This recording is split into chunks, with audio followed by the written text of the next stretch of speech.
Con mucha alegría y con mucho entusiasmo recibimos al doctor en Ciencia Política, investigador y docente, Daniel Chaschetti. Buen día, bienvenido, Dani. Bueno, un gusto estar acá, gracias. Vos fuiste uno de los presentadores del último libro de Mario, el que escribió a propósito de Tabaré Vázquez, ¿no? Sí, tuve el honor junto a Gerardo Caetano. El libro se llamaba Un pasado que se conjuga en futuro. Pensamiento y acción del presidente Tabaré Vázquez. Es un título bien de Mario Cayota. Sí, y fíjate que está firmado como Mario Juan Bosco Cayota. Cosa que yo nunca había visto. Yo no sé si no fue el único libro que lo firmó así. Creo que es el único. Y bueno, la verdad es que pude charlar un rato largo con él y bueno, me pareció una persona fantástica, maravillosa, culta, bien intencionada. Me impresionó mucho la proximidad que él tenía con Tabaré Vázquez. Y una proximidad que se fue, ¿sabes? Bueno, seguro que lo sabés, se fue construyendo, porque no es de, entre comillas, toda la vida. Sí, pero vos sabés que este libro, a mí lo que me impresionó fue que Tabaré le pidió que lo escribiera, ¿no? Sí. Tabaré ya estaba enfermo, tenía su enfermedad bastante avanzada, y le pidió que él era la persona indicada para escribirlo. Lo que quería Tabaré no era una biografía de su vida, sino un libro que diera cuenta de su actividad como gobernante. Y le dio todos sus papeles para que Mario trabajara. Y si bien Mario, él decía como que el libro no era un libro propio, ¿no? Porque estaba muy constreñido por lo que le pidió Tabaré. Tabaré le dijo, bueno, a mí me gustaría me imagino el libro de este modo, y bueno, él cuando lo escribió, lo armó, lo diseñó, tuvo muy en cuenta el pedido de Tabaré Vázquez. Tabaré estaba preocupado por su memoria, ¿no? Y porque alguien diera cuenta de su esfuerzo como gobernante. Y bueno, a mí ese hecho me impresionó mucho. Y en la presentación fue un panel donde estaba Gerardo Caetano y Rodolfo Nin Novoa, que bueno, Rodolfo era muy amigo de él. Entonces fue una charla muy linda en los salones de la Intendencia Municipal de Montevideo, ya hace un tiempo. Y bueno, todo lo organizó Álvaro Vázquez, hijo de Tabaré, que bueno, le mando un saludo porque también es una muy buena persona y... Sí. Y de hecho, ayer tuvo la delicadeza, Álvaro, de mandarme un mensaje. ¿Viste cuando le mandás un mensaje a alguien que sabe? Uno tiene la convicción, este debe saber. Pero por las dudas, se lo voy a mandar, no sea cosa que por una... Claro. Tuvo ese gesto delicado de Álvaro, así que también un saludo. También me sumo al saludo. Bueno, a ver, porque Daniel, arriba de la mesa de la perspectiva política hay mucho asunto. Primero porque es un año delicioso de análisis político. Sí. Yo recuerdo una frase tuya, un comentario, un análisis tuyo, hecho ya hace unos cuantos meses acá en La Mañana en Camino, y aludiendo a que un gobierno en general, un gobierno además de corte presidencialistas como los nuestros, y además un gobierno que funciona en coalición, los tiempos son un tanto acotados, ¿verdad? Uno puede decir, no, viste que lo que dicen, las elecciones son, sí, pero tiempo para hacer, tiempo para generar, tiempo para... Son menos que los que dice el calendario, ¿no es cierto? Sí. Y en ese contexto yo te podría decir, cualquiera podría decir, le puedo estar exagerando. El otro día tu colega y amigo, y tocayo, Buquet, hacía una precisión, un comentario que yo había tirado. Algo así como que yo tiré, bueno, la verdad que la coalición sale bien parada en el sentido de llegar a un acuerdo, y él sostenía que no tanto, porque el arreglo que termina generando es como esa lógica un poco técnica que igual nos explicó con mucha generosidad que ustedes manejan al dedillo, que tiene que ver con el legislador mediano, ¿no? Dentro de la coalición y cómo se fueron arrimando a él, que cuando eso ocurre justamente sin necesidad de que funcionen las coaliciones, ¿no? Claro. Es una cuestión muy técnica, nos dio una clase maravillosa. Sí. Pero quiero decir, luce, y te dejo para que vos desarrolles, luce igual con un gol a favor de los gobernantes, que lograron ponerse de acuerdo en un tema difícil, que formaba parte de una, llamémosle, promesa o acuerdo preelectoral y que tiene que ver con una reforma de la seguridad social. Sí. Lo que junto a eso aparece Romina Celeste, aparece, sí, bueno, lo de la ministra de Vivienda otorgando una casa a una militante. Y entonces vos decís, una de cal y una de arena, ¿no? O una de cal y 70 de arena, o al revés, no sé. Usted dirá. Sí, bueno, digamos que la noticia es que cada vez es más difícil ese proceso de ajustar las preferencias del presidente al legislador mediano de la mayoría. La teoría es muy simple, ¿no? Si imaginamos un parlamento donde no existieran partidos,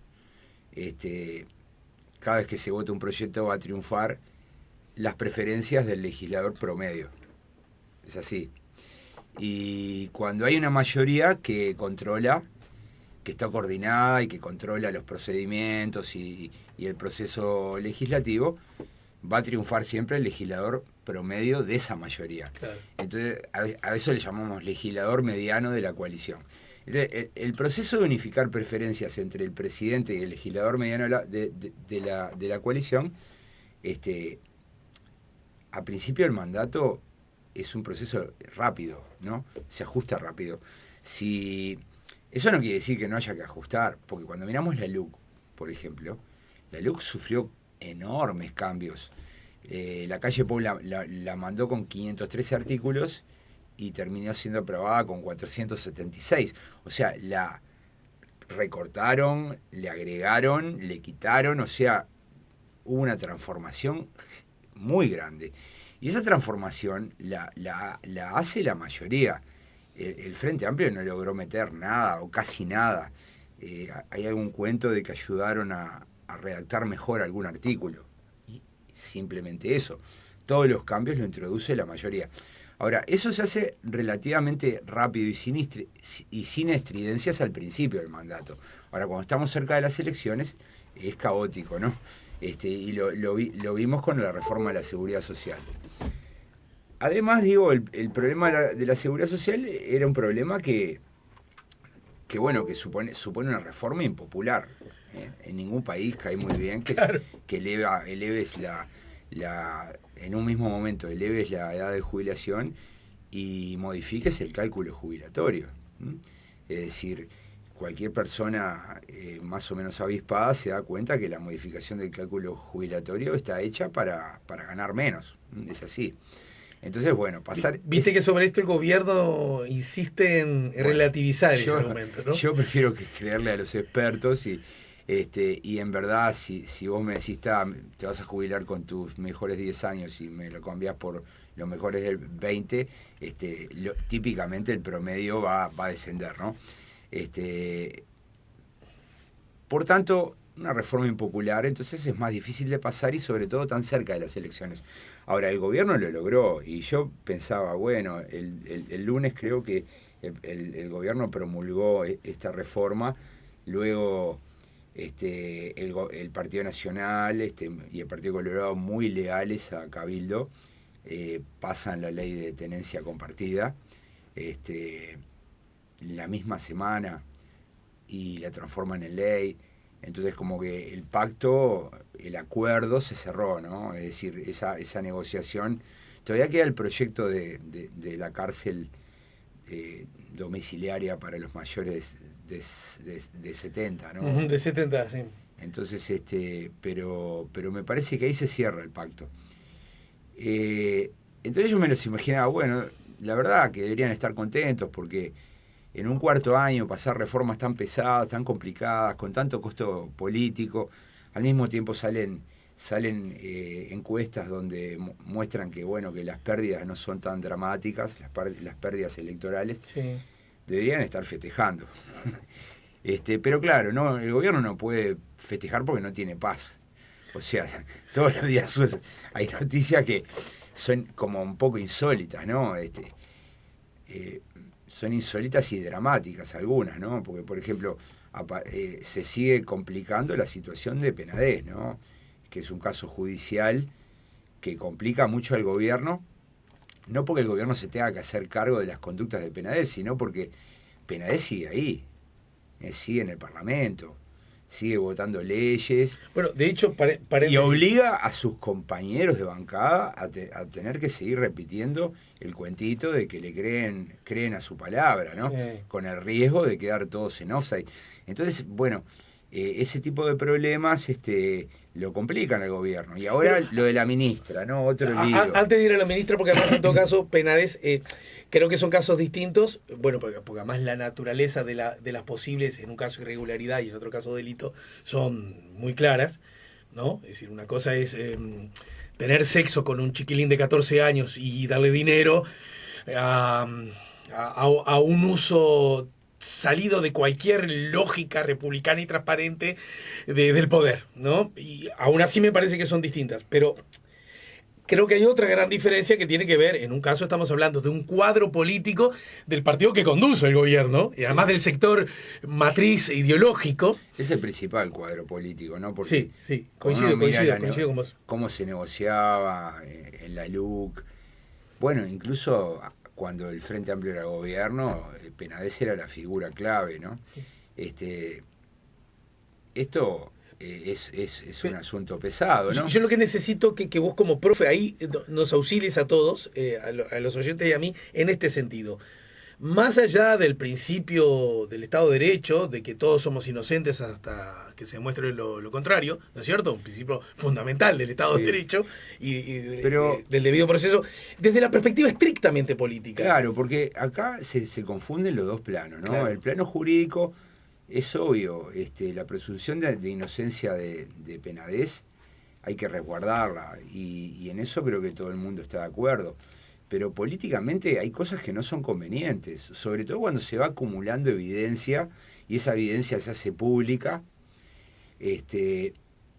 A mí siempre me dejó picando pensando, ¿no? Cómo Astori manejó, ¿te acordás aquel tema del director de casinos? Sí, claro, Bengoa. Que hasta el último momento, ¿no? Hasta que el juez falló, no lo removieron de casinos, y eso tuvo un costo enorme, ¿no? Y también se aludía a la presunción de inocencia. Entonces, confundir el plano jurídico con el plano político es un problema. Yo creo que lo más conveniente hubiera sido que Penades se fuera de licencia y que afrontara todo esto desde afuera del Parlamento. Porque además su figura está dañada. O sea, ya no es el mismo Penades que antes de que apareciera la denuncia, porque su autoridad está dañada, ¿no? Autoridad en el sentido de los romanos, ¿no? Autoristas, ¿no? Lo que representa. Claro, es su legitimidad, ¿no? Para su autoridad, digamos, política para representar y negociar a nombre de... Eso para mí está dañado ahora. Entonces sería mejor que diera un paso al costado, pero él sigue ahí. Pero ya que acá es cuando yo necesito entender las cosas desde la ciencia política, más allá de los casos peculiares y de los nombres propios. Es decir, ayer el Senado vota una ley que, entre otras cosas, no hay organismo técnico, académico, nacional o internacional que no diga que es una mala ley y que fragiliza los derechos de niños y adolescentes. ¿De acuerdo? Políticamente, igual, aún así, la coalición de centro-derecha insiste y la vota. Desde el punto de vista político, Chasque, yo necesito saber que tiene que haber una explicación cómo una ley que, según el pensamiento técnico académico nacional e internacional, dice que pone en riesgo, incluso ante perpetradores de violencias sexuales a niños y a niñas, vota esa ley un senador que está acusado justamente de un delito de abuso de adolescentes. Es una tremenda desprolijidad, y bueno, pero ¿por qué un partido se gana ese potencial riesgo cuando en realidad decís, mirá, pero hasta yo le armo el discurso? Pero cuidado. Sabedores de que puede ser inocente. Cuidado, igual. Porque hay políticos de Cabildo Abierto y del Partido Nacional que cultivan a grupos sociales que presionan, ¿no? Y que apoyan esta ley, ¿no? No, pero eso lo entiendo. Pero nadie apoya el abuso de menores en sí mismo. Ok, pero acá, por ejemplo, yo qué sé, hay campañas del programa de Orlando Pettinati, se apoyó la ley, ¿no? Hay padres que no pueden ver a sus hijos, que están acusados por maltrato infantil y que presionan y están organizados. Entonces, digamos, hay una razón política por la que optan por apoyar esto. Eso lo entiendo, pero ¿cómo es que nadie le dice a Gustavo, correte para esta elección, para aprobar esta norma? Bueno, porque en verdad... ¿Qué lógica política puede auspiciar ese puede hecho? haber otra escala de valores. Yo creo que adentro, entre los que votaron ayer debe haber muchos que lo hicieron por pura disciplina partidaria y bueno, que con el paso del tiempo tal vez se arrepientan de su voto. Yo vi un tuit de Margarita Machado, que llegó a ser dirigente colorada de Ciudadanos, llegó a ser, creo que, presidenta de Ciudadanos, y ella señalaba lo mismo que estás diciendo vos, ¿no? ¿Cómo puede ser que se vote de esta manera y con un senador que está acusado de pedofilia? Pero bueno, me da la impresión que, bueno, que es una combinación de que, bueno, cultivan electores que están interesados en esa ley, que evidentemente son electores calificados, ¿no? Esto no es un número grande de votos, pero sí un número influyente de personas. Sabes que la influencia se puede manifestar de muchas formas. De muchas formas. No solo votos, eso claro, quiero decir. Sí. En segundo lugar, hay acuerdos políticos. Cabildo estaba muy interesado en este proyecto, y yo creo que esto es parte de la transacción por la reforma de la seguridad social. En tercer lugar, creo que hay un montón de políticos que viven en una nube, ¿no? O sea, que creen que sus acciones no se van a conocer. Eso es lo que me imagino. Que no se van a hacer públicas ni van a ser juzgados individualmente, ¿no? Sino que van a ser juzgados como partidos políticos. Y bueno, está bien, en líneas generales en Uruguay las cosas funcionan así, se juzgan a los partidos antes que a las personas. Pero bueno, se dio de ese modo. Pero no sé si esto responde si responde tu pregunta, ¿no? Mi perspectiva son esos tres factores. No, porque cualquiera podría decir, más allá, repito, del derecho que todos tenemos a las miradas políticas que cada uno tiene, tuvo, tendrá, irá cambiando con el tiempo, qué sé yo.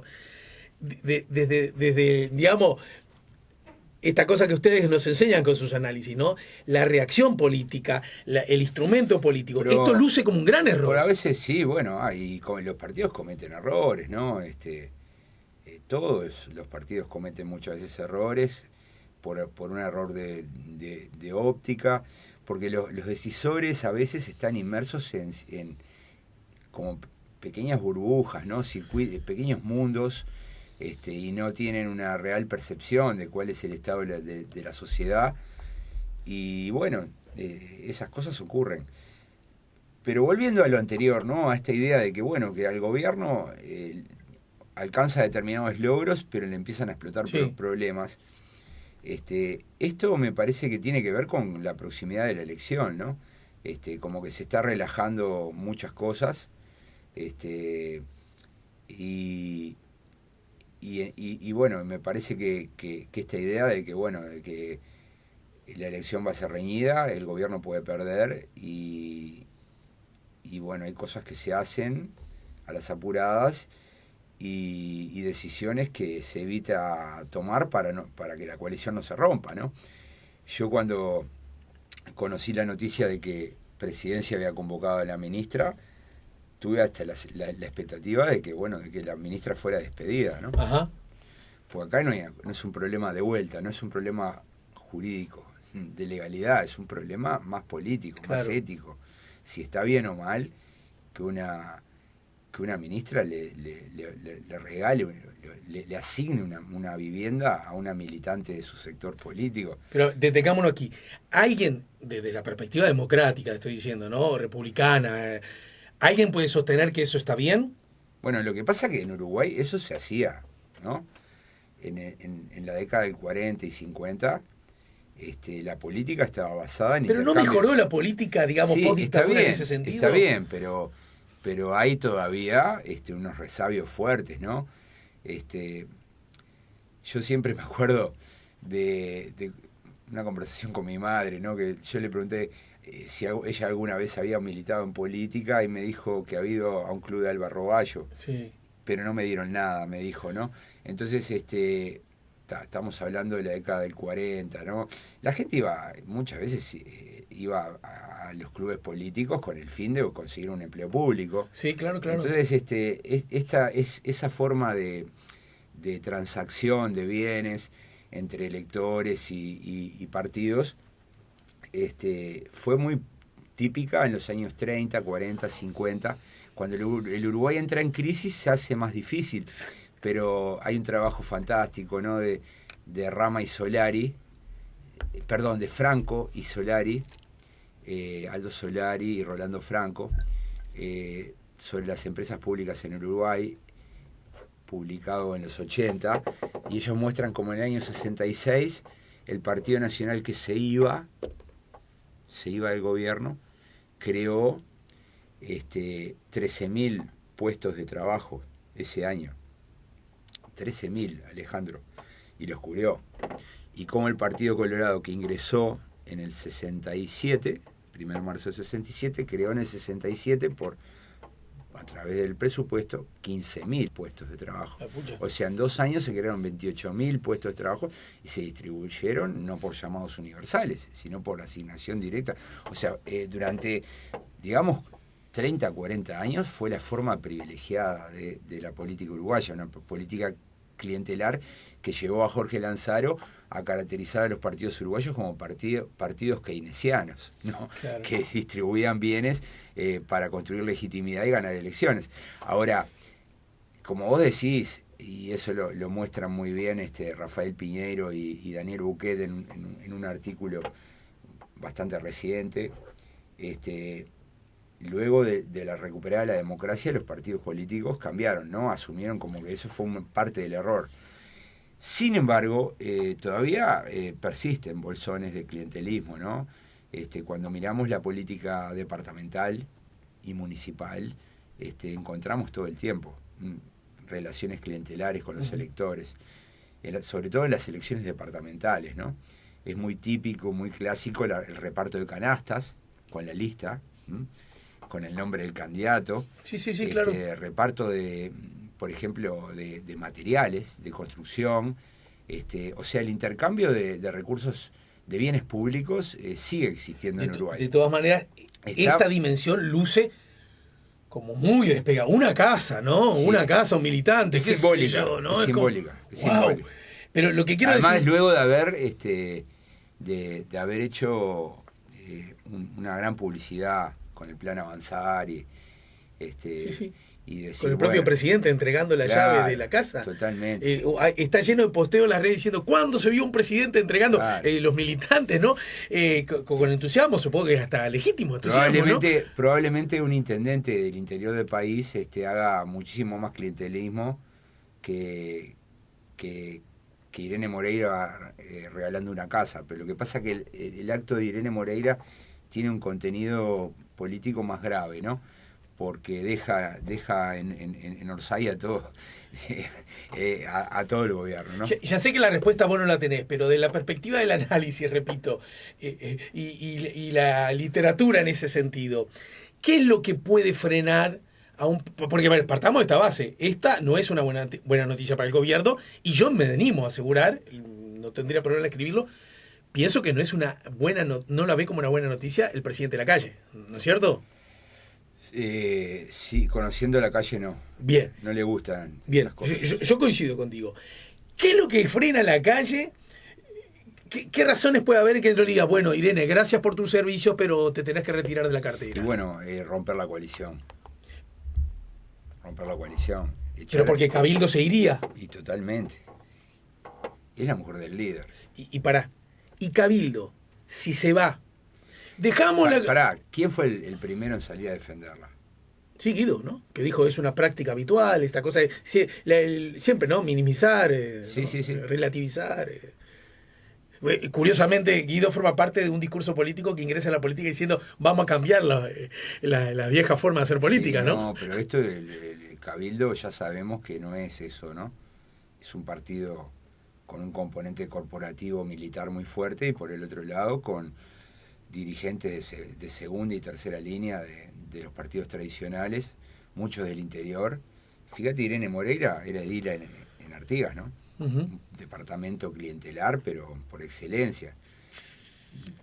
Nos enteramos todo el tiempo. Claro. Las noticias de Artigas, de la política artiguense, tiene que ver con la clientela, con nepotismo, el nepotismo. Entonces, podíamos esperar otra cosa. ¿Nos sorprende? Dale, claro. Pregúntame. ¿Te sorprende? No, no me sorprende. Lo que quiero decir es lo siguiente. Porque supongamos, ese escenario es muy lógico. Y mirá si voy a romper la coalición, se dice Luis, en este momento. Ahora, yo soy Cabildo. ¿Realmente Cabildo gana prestigio diciendo nos fuimos de la coalición porque no nos dejaron entregar un apartamento a una militante de las nuestras? No creo que gane prestigio político ese partido. No. No podría reivindicarlo. No. Y bueno, ya ves, ¿no? Tal vez no lo evaluaron correctamente en el gobierno. ¿O les pareció, viste? Porque también ahí el gobierno no sabe la repercusión pública que puede tener esto, ¿no? A priori, nadie se imagina. Pero fíjate que a mí me impresionó, porque yo vi gente en redes haciendo posteos, ¿no? Gente del Partido Nacional, del Partido Colorado, claro, ¿no? Indignadas. Periodistas, que habitualmente no opinan sobre eventos, ¿no? Y salieron en esta ocasión. O sea, como que esto generó una indignación muy amplia.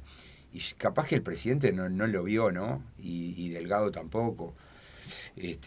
Pero bueno, yo creo que si la despiden es el fin de la coalición.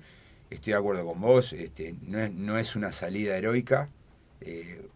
Se supone que cuando claro, se parte una coalición, los que se van protestando y diciendo nos jorobaron, no nos dejaron hacer esto, aquello.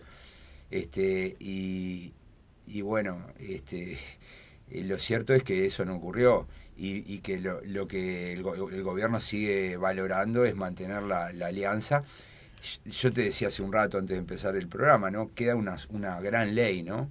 Rendición de cuentas. Claro, que está el tema de la cárcel, ¿no? Para los mayores. Pero y está el asunto que Cabildo siempre Cabildo. Pero la gran decisión es la próxima rendición de cuentas. Una breve pausa y hablamos un poquito de la rendición de cuentas. Dale. Yo, si fuera asesor político de comunicación o simple asesor del gobierno, del partido de gobierno y en particular del Partido Nacional, le diría, Luis, si sacás a la ministra, ganás. Ganás con los tuyos y ganás con los que están dudando acerca de vos. Ganás, porque esto habla de transparencia, habla de que hasta cierto punto no defendemos a los... ¿Entendés? Bueno, pero no nos olvidemos que él ya hizo eso. Él le sacó a Germán Cardoso. ¿Viste que fue distinto?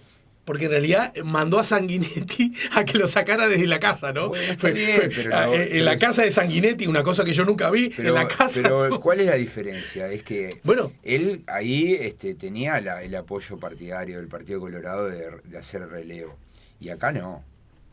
Entonces yo creo que está privilegiando mantener unida la coalición tal vez hasta este último acto, que es pasar la rendición de cuentas. Luego de la pausa, y de paso yo sé que para hoy llover sobre mojado, no viene mal recordar de qué hablamos cuando hablamos de rendición de cuentas y por qué justamente el año anterior a la elección esta es tan importante y tan valiosa. ¿Sí? Ya venimos.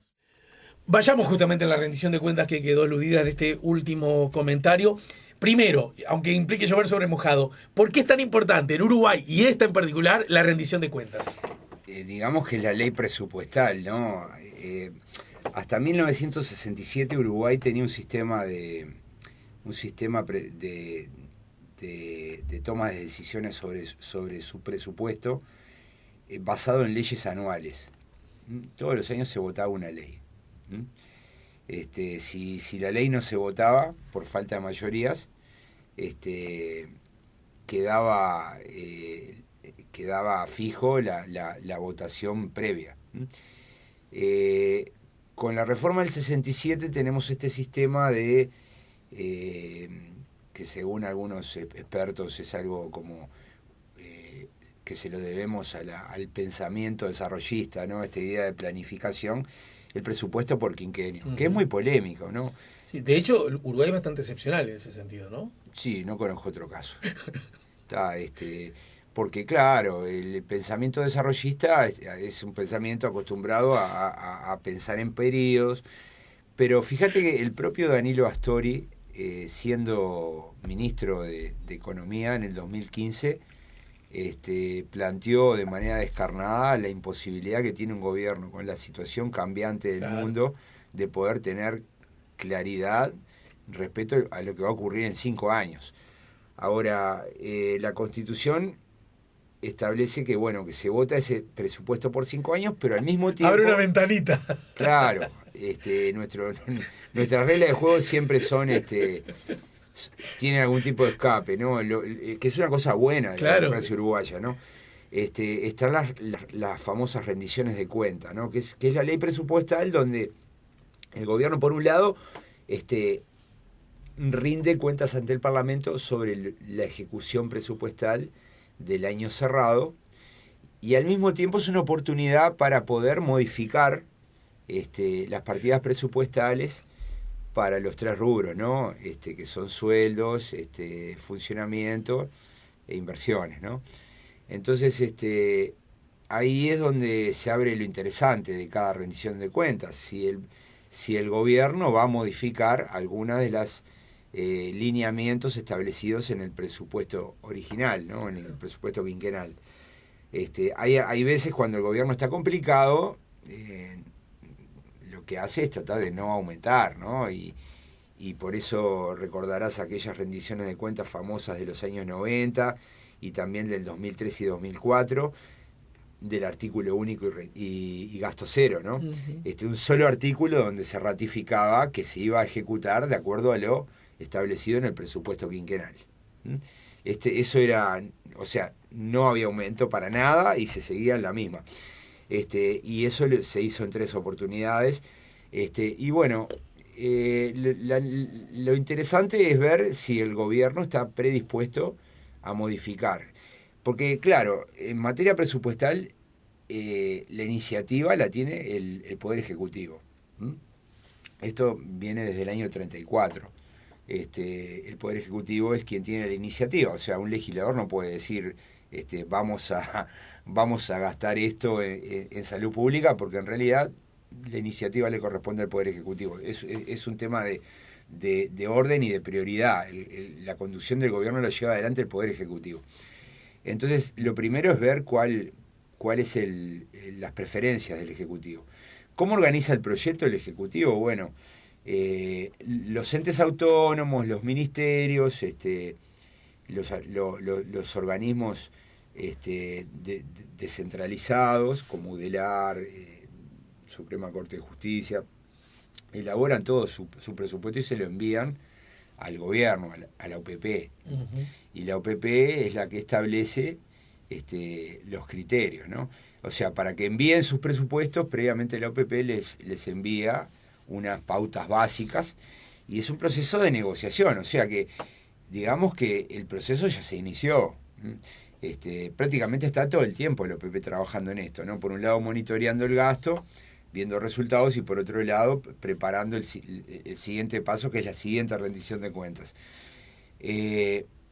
Entonces, bueno, lentamente nos vamos encaminando hacia el 1 de junio, que es al 1 de junio, que es cuando ingresa, porque el presupuesto ingresa el 1 de septiembre, pero la rendición de cuentas el 1 de junio.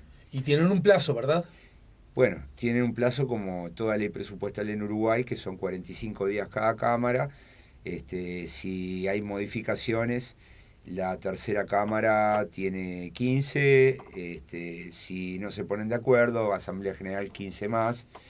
Y bueno, a diferencia de la LUC o de los proyectos de urgente consideración, ¿te acordás que si se vencían los tiempos, Claro. los proyectos de urgente consideración quedaban fijos? Quedaba la iniciativa del Ejecutivo. Acá es al revés. Al revés, claro. Si los tiempos no se... Pero, Dani, acordate que los voceros del actual gobierno, cuando presentaron la LUC y cuando la LUC merecía reservas por parte de la academia, yo participo de esa reserva.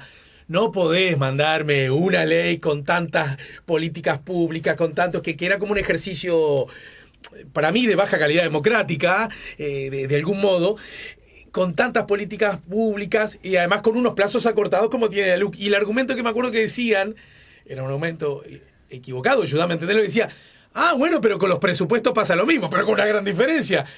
El presupuesto queda el anterior y en este caso queda lo que vos me mandaste. Claro, sí, eso es una diferencia muy grande. Es cierto, la ley presupuestal es una ley ómnibus.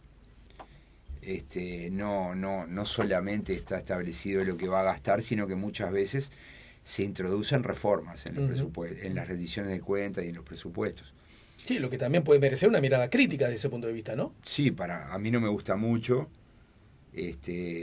porque, bueno, eso impide una buena discusión, ¿no? Claro. Las rendiciones de cuentas son proyectos muy largos, el tiempo es reducido, el Parlamento siempre se queja que no tiene los medios o los asesores como para poder abordar esto.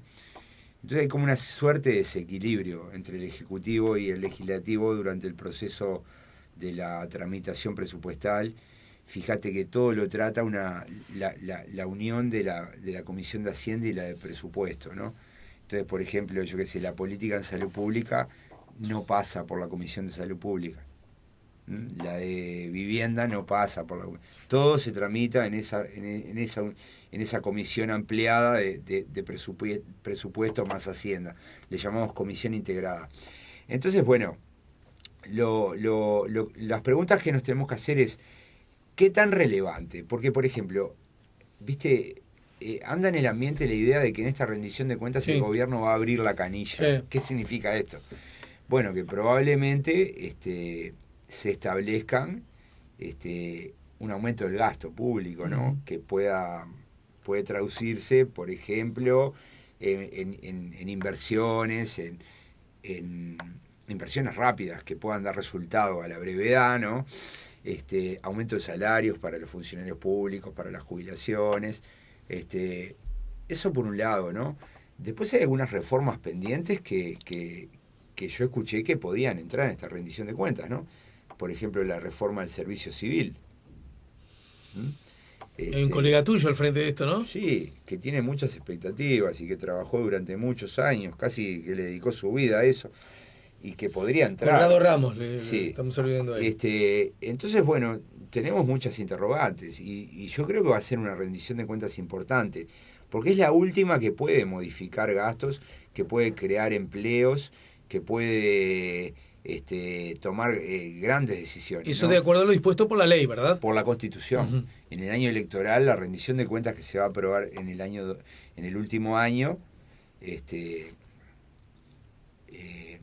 no puede hacer eso.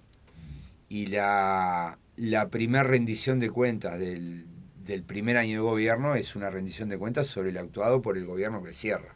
Ya el primer año del nuevo gobierno, lo central es el presupuesto. Claro. Por tanto, digamos que es ahora, o si no, esperá hasta el presupuesto nacional de 2025. Y una cosa que ha pasado siempre, según lo que tengo entendido, corregime si le estamos dando el escuchazo. Pero entonces organismos públicos, como por ejemplo la Fiscalía, el Poder Judicial, digo la Fiscalía porque la Fiscalía está urgida, el Poder Judicial ahora no tanto, con el nuevo código, claro. La que está urgida es la Fiscalía.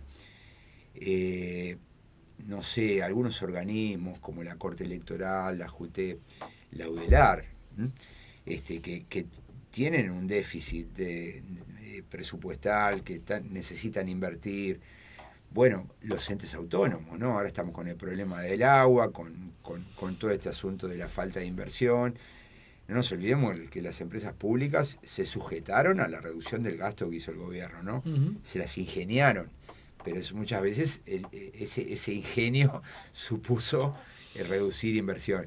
Bueno, Entonces hay que ver qué ocurre con esta rendición de cuentas. Y por eso hay tanta expectativa.